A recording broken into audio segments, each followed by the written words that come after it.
안녕하십니까 부모님 반갑습니다. 우리 제자분들도 반가워요. 영재원TV 전준호 원장입니다. 자, 이번에는 서과영 서울과학영재학교의 자기소개서 어떻게 적는지 그 이야기들을 들려드리려고 합니다.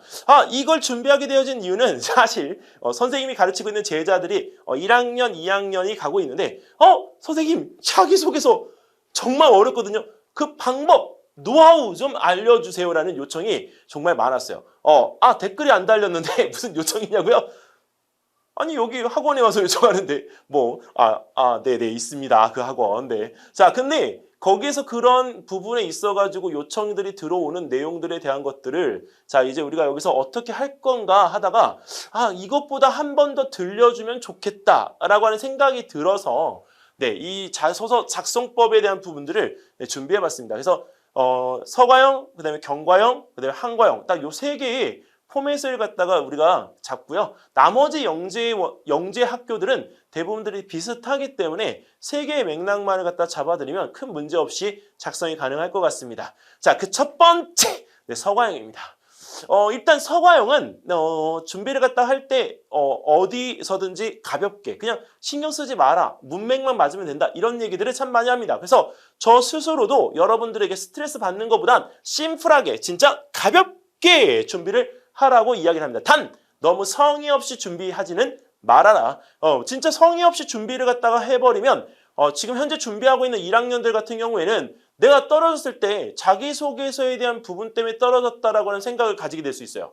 그러면 서류에 대한 부분이 우리가 보완되어져야 되는지도 우리가 생각해야 되는데 양쪽으로 이 생각이 분담되어지다 보면 우리가 집중할 수가 없습니다. 그래서 자기소개서 쓸 때 최선을 다해서 충분히 꼭 적어주셔야 됩니다. 자, 서과형 우리 한번 볼까요? 일단 독서. 경과형은 독서가 있지만 서과형 독서 없습니다. 진짜 이 서과형에 대한 이 어떤 자기소개서의 독서는요, 내용이 들어가 있지 않아요. 근데 관련은 없지만 만약에 본인이 지원 동기나 이런 부분들에 대한 거를 적는다라고 한다면 진로 결정에 영향받은 걸로 우리가 독서에 대한 부분에 언급을 해도 큰 무리가 없습니다. 왜? 독서라고 하는 부분은 자기소개서 적을 때, 자기소개서의 주제를 잡을 때 가장 어떻게 돼요? 근본적인 내용이 되거든요. 자, 그리고 전공도서, 인성도서, 융합도서에 대한 부분들을 우리가 했을 때 이 순서에 대한 부분들을 정해달라고 우리 하는 친구들이 있어서 일단 말을 한다면 대부분들은 융합도서를 가지고 와요. 근데 저는 개인적으로 본인이 하고 싶은 일에 관계되어진 책을 1순위로 놓습니다. 그리고 정말 내가 전공에 대한 부분들에 대해서 이야기하고 싶지 않다라고 한다면 인성도서를 넣어야 됩니다. 융합도서를 넣을 줄 알았죠? 아니에요. 인성도서. 왜? 내가 정말 착하고 나 정말 잘 자라고 내가 열심히 여태까지 공부해왔다라고 하면서 내가 사회적인 공헌도가 높은 인재라고 하는 것을 증명할 수 있는 바로 인성도서. 그 책이 여기에 들어가면 훨씬 바탕이 좋아요. 자, 자기소개서 1번 문항에 대한 부분들부터 우리가 순차적으로 살펴보겠습니다.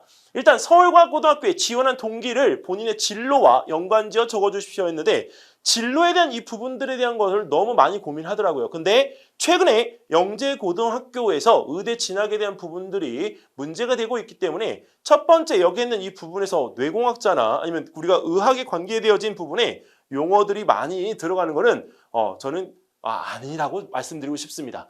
물론 거기 있는 부분에서 공학이라는 부분이 들어가기 때문에 사실 그 큰 차이는 없지 않느냐 하는데 일단 영재고에서 그만큼 의학에 관계되어진 부분들에 대해서 민감하게 반응하고 있고 그 다음에 우리가 교육부에서도 그 부분에 대한 것들을 우리가 세밀하게 체크하고 있기 때문에 학교를 위해서라도 그런 부분에 대한 단어는 쓰지 않도록 해주시기 바랍니다. 생물공학자, 화학공학자, 물리공학자, 그 다음에 우주공학자, 천문물리 얼마나 많아요. 전기정보, 그 AI 인공지능 개발자, 이런 것들이 거기 있는 그 부분에 대한 것들을 다 대체할 수 있는 단어이기 때문에 본인의 꿈과 근접한 단어를 선택해서 꼭 찾아보십시오. 그리고 진로 적성에 대한 이 부분이 생기부와 우리가 너무 다르지 않도록 주의해 주시기 바라겠습니다.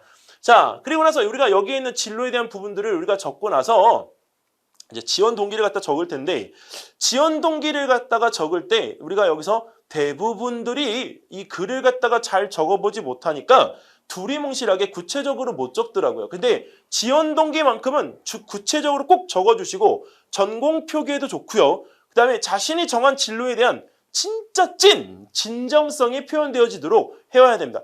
선생님 같은 경우에는 이게 교사가 아닌 학원 강사를 갖다 선택했던 이유가 명확해요. 네, 굉장히 프리하고 다른 일들을 갖다가 우리가 할 수가 있는 장점이 있기 때문에 저는 직업적으로 학원 강사를 선택을 했습니다. 자, 근데 그런 선택을 한 부분에 대한 것들이 20년 전이나 지금이나 똑같냐고요? 네, 똑같아요. 그게 학원 강사의 가장 큰 매력이거든요. 그런 부분에 대한 매력적인 부분에 대한 것들을 어필을 해야 된다는 겁니다. 근데 직업에 대한 부분에 우리가 표기 없이 이런 어필을 어떻게 할 수가 있겠냐고요. 그러니까 꼭 직업적인 부분에 대한 것들을 이야기 꺼내 놓은 다음에 본인의 지원 동기를 꼭 여기다가 명기, 표기, 기록해 주시기 바라겠습니다.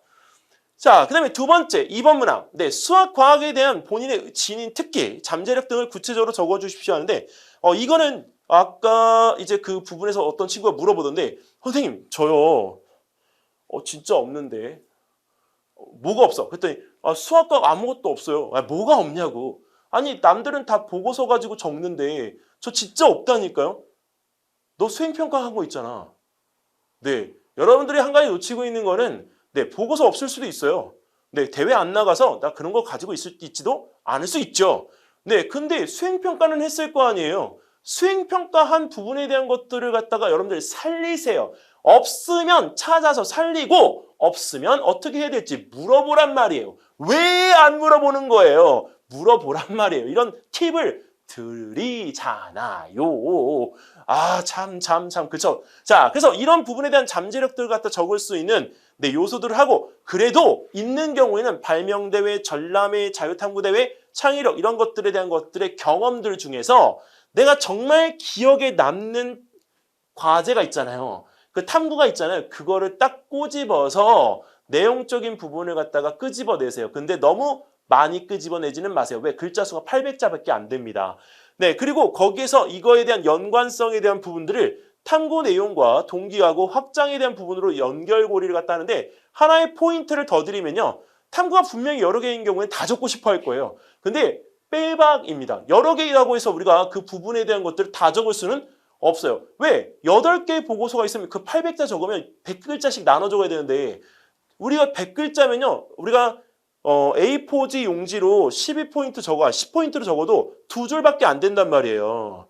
네, 그럼 8줄이 800자인데 그걸 갖다가 8개를 다 적는다고요? 그거는 바보짓입니다. 어머님, 다 적는다고 되는 게 아니랍니다. 그러니까 서가형은 자기소개서에 너무 신경 쓰다고 우리가 한다고 하면 가볍게, 심플하게 이 부분에 대한 거를 꼭 잊지 마십시오. 그래서 하나 팁을 드리면 그 보고서 중에 분명히 연관성이 있는 것들이 있을 겁니다. 그래서 연관성이 있는 그 부분을 연결고리로 해서요. 확장해서 내 이런 탐구를 더 했다라고 그 부분에 대한 거를 접근해 주시면 분명히 이 부분의 탐구력에 대한 이 부분들은 인정받을 수 있습니다. 그리고 나중에 이야기를 풀어가기도 매우 쉽죠. 자, 그 다음에 자기소개서 3번 문항입니다. 네, 1, 2 문항 외에 본인이 겪은 여러 가지 경험 중에서 가장 특별하다고 생각하는 것에 대한 구체적인 이유를 또는 내용을 적어 주십시오. 이렇게 했는데 이거 500자인데요. 일단은 여기서 우리가 이 작성 포인트에 대한 부분들 첫 번째 제가 말씀드리고 싶은 건 사회적 공헌도에 대한 부분들이 매우 이제 중요해지고 있고 인성 부분에 대한 체크가 네, 이제 고등학교 입시, 대학교 입시에서도 핵이 되고 있기 때문에 아주 집중할 수 있는 부분, 즉 내가 왜 이런 학교에 내가 지원을 해서 여기서 공부를 하고 싶은지에 대한 명기가 여기 한 번 더 들어가야 됩니다. 그러면 사회적 공헌도에 대한 부분들에 대해서 내가 정말 어떤 그 영재인이 되고 싶다라고 한다면 뭐 봉사활동에 대한 부분들의 경험치를 갖다 통해서 그런 계기를 갖다가 받은 느낌들을 갖다가 경험치로 적어주셔도 좋고요. 그리고 발견한 문제점이 해결이 안 되고 또 해결이 안 됐는데 정말 몇십 번을 갖다가 해서 내가 찾아내고 그걸 해결하는 경험이 있다면 그런 경험들에 대한 부분들을 여기다 다시 한번 적으라는 겁니다. 그리고 또 하나 과학전람회 본인 스스로가 준비하는 학생들이 굉장히 그래도 많거든요. 생각보다. 근데 그런 부분에서의 준비 경험치에 대한 것들을 통해서 나도 할 수 있구나 라고 하는 그 자존감을 느낀 경험에 대한 이 부분들을 우리가 하시면 되겠습니다. 여러분들 자신감과 자존감 구분하실 수 있나요? 우리 본부장님께 한번 여쭤볼까요? 자신감은 뭐고 자존감은 뭘까요? 자신감은 어떤 대한 거고 자존감은 본인에 대한 게 아니라 두리뭉실하다고요. 두리뭉실. 자, 거기에는 그 두리뭉실한 이런 부분들은 NO! 절대 안 됩니다. 네, 오늘은 좀 제가 지르네요. 자, 여기서 자신감이라고 하는 건 여기서 지금 이렇게 섰을 때 나 괜찮아. 영상 얼마든지 찍을 수 있어. 이런 부분들의 느낌인 거고요. 그다음에 자존감이라고 하는 건 이 영상을 찍고 나서 너무 나 자신 스스로가 괜찮아 보여요. 이건 자존감이에요. 즉, 성취가 있는 것이 자존감. 성취가 없을 때의 도전의식은 자신감입니다. 근데 여러분들이 여기서 원하는 건 뭐다? 자존감이다. 그래서 여기서 이 작성 포인트를 가지고 올해 24학년도 서울과학영재학교에 끝까지 노력해서 합격하는 여러분들의 모습을 보여주세요. 제가 끝까지 응원하겠습니다. 만약에 여기서 뜬금없지만 자소서에 대한 궁금증이 있으시다면 이 번호로 연락을 주시면 되겠습니다. 자, 여기서 인사드리고 다음번 영상에서 또 뵙겠습니다. 감사합니다.